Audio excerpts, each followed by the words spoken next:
Black women are 3 times more likely to die from a pregnancy-related cause than white women.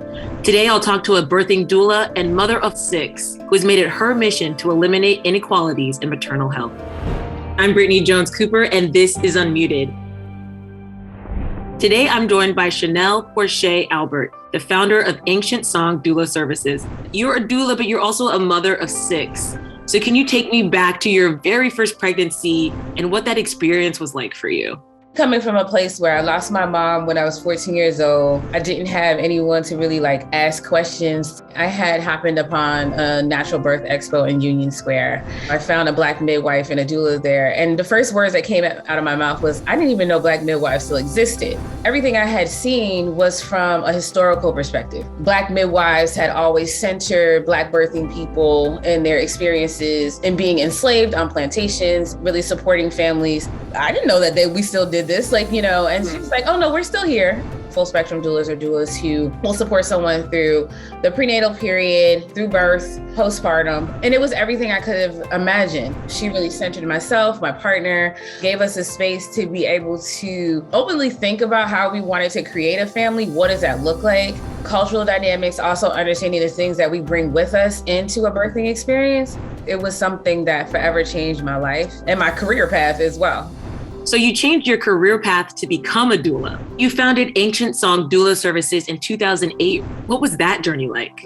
I had this beautiful birthing experience, went to my midwife and my doula. They gave me a recommendation for a doula training. It was Black women and elders and healers. It wasn't just me taking a training. It was me sitting in on a moment of ancestral remembrance of who I was, what it means to have a community of support. That training was completely transformative. I started to see the ways in which Black birthing people and Black women were treated during their birthing experience, the ways in which racism played a role in our birth outcomes, the ways in which our bodily autonomy was centered or our voice was not heard. I wanted to create that same level of energy and love and warmth and joy that I felt when I was in that experience. I think a lot of times we are looking for our purpose in life. That was my purpose.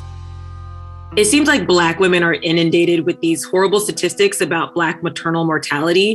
Why do you think that's the case? The system was never really set up to be able to support us. Before, we didn't even have access to go into the hospital. So if we think about desegregation and you're saying, okay, now you can go into these spaces, but then the people that were there were never really taught what does it mean to care for Black bodies? The ways in which medical physicians, nurses, anyone who comes in contact with someone who's pregnant, they need to reframe and rethink the way in which they deliver care. I'm taking into account, what is their history like? Have they experienced past sexual trauma?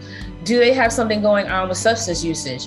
Are they incarcerated? Because, I work with incarcerated pregnant people. We're talking about a role that's centered in advocacy, a birth justice and a reproductive justice framework. We're talking about a human rights framework and understanding what does it mean for you to center your autonomy within a space that historically has not centered you. What does it mean for someone to come into a space and to be heard and to have someone ask them questions and say, what do you want for your birth? We're helping them to feel like they have the tools that they need so they can make an informed decision about their care, as opposed to feeling like things are happening to you. I think it is so important to be empowering Black women in their pregnancy journey. So just thank you for all the work that you're doing. Thank you so much. Everybody should have the opportunity to have a doula if they want one. I want my children to grow up in a space where they can feel like they have the tools that they need that are necessary to make their own reproductive life choices. To me, that's just a calling from the ancestors and from the Most High.